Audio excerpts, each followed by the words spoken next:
Good evening. Today's discussion is on the resurrection of Jesus Christ, particularly the Emmaus story, which is recounted in the Gospel of St. Luke, chapter 24, verse 13 to 35. The walk to Emmaus.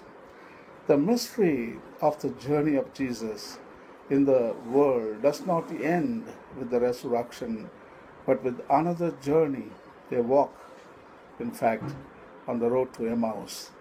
As the Gospel of Luke recounts, several days after the crucifixion, two men were walking along the road to Emmaus, a town some 7 miles from Jerusalem.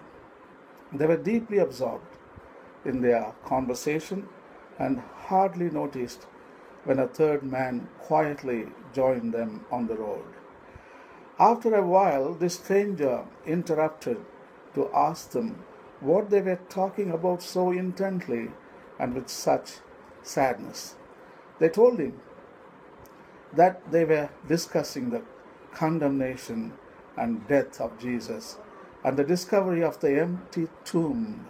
A certain women of their company who had come back saying that they had even seen a vision of angels who said that Jesus was alive.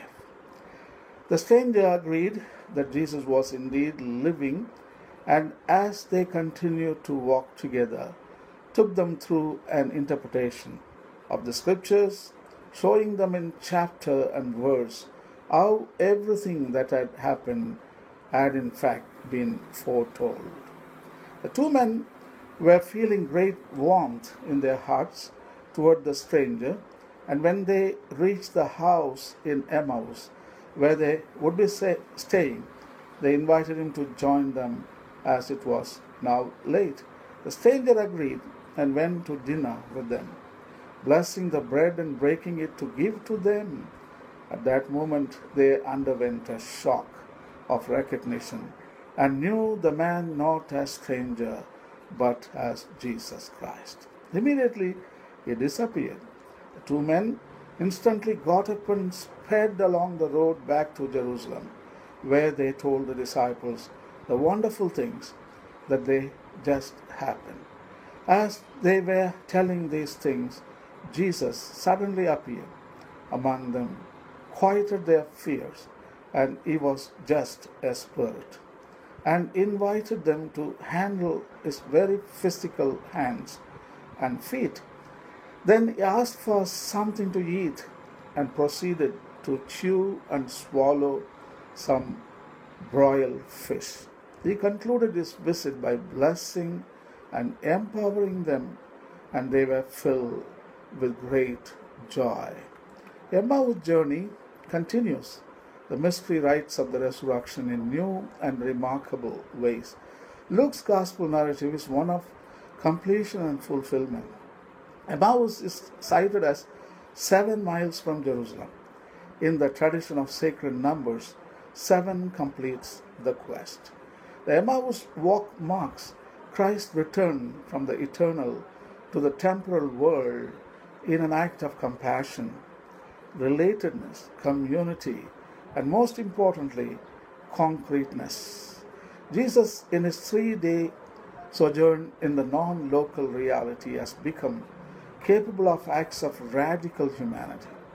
The real presence was difficult for the disciples. Something kept them from seeing who it was until the moment he broke the bread and offered it to them. Then their eyes were opened and they recognized him. Here we discover the Eucharist as continuing the central mystery of the Christian tradition, which ironically and almost comically turns out to be a glorying in the most physical and concrete of all experiences. The ritual gesture of the consecration of the bread by Jesus is an enfleshment, a palpable statement of the concreteness of God in the world, an earthly presence of Christ among the community of the faith. Faith consciousness recognizes in the symbols not merely a meaning, a memory, or an understanding of Christ, but a reality of the divine in the all of all that is human, that is ordinary, that is natural. Bread is broken together, and fish is chewed. Hands and feet are extended to be touched. There is nothing abstract here, nothing of the ephemeral spook or the smoky apparition. No one is hallucinating. On the contrary, they are invited to engage together in the most sensory of communions.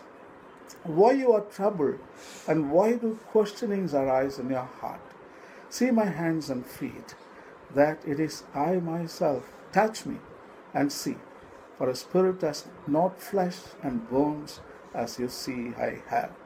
The ideal world of possibilities and patterns that are held in the non-local reality, where Jesus spent 3 days, and the real and local existential world met on the road, where Jesus shows up eating and drinking and touching, has brought together the passion and possibility of what before had been divided and distinguished worlds. In the hidden non-local, what we would call divine life of Christ, in the substance of things unknown, in the ultimate mystery of a reality beyond our control or our images, the God seed comes and says, touch me, and we are guarded and transformed in the love of the beloved. We can refuse to see with our eyes and hear with our ears and know with our minds. But it is difficult to doubt the reality of flesh, touching flesh, and it is well nigh impossible to reject the even greater impression of heart touching heart. At this point, we discover that we know nothing, but we feel everything. Surrendering to feeling, we find that being so loved, we have no choice but to become love, to become the stranger on the road of everyone's Emmaus, the one who discloses the guardedness within, the one who says, touch me. In this mystery and this consciousness, we are required to die to our learned habits and ways of knowing, and to be reborn in a learned ignorance that is the essence of wisdom. It was in the evening of the journey to Emmaus that this sacramental consciousness was reached, not in the fullness of the day. Thus, it is in the darkness that there is light, in the unseeing there is seeing, in the absence of Jesus there is the Christ present. Augustine once experienced a series of visions of Christ that finally began to wane. Filled with anguish at the loss of the beloved, the saint cried out to Christ to return. Out of darkness he heard the words, I have disappeared right before your eyes in order for you to return into your heart to find me. Thus, for the disciples of Emmaus and for Augustine, the sacramental Christ came not first to liberate their outer worlds, their Israel from the outside in, but to liberate them from the inside out, from the deepest place within that seemed unreachable, from that kingdom within that seemed elusive, from that voice within that seemed silent, from the spirit within that seemed dead. For it is in the heart that the mystery of the Eucharist transforms our lives alchemically, in our hearts, in our feelings, in the places where we are touched. The miracle of transubstantiation occurs, and spirit and matter become each other. Thus, in the resurrection of the eating, drinking, loving, empowering, touchable one, the incarnation is completed.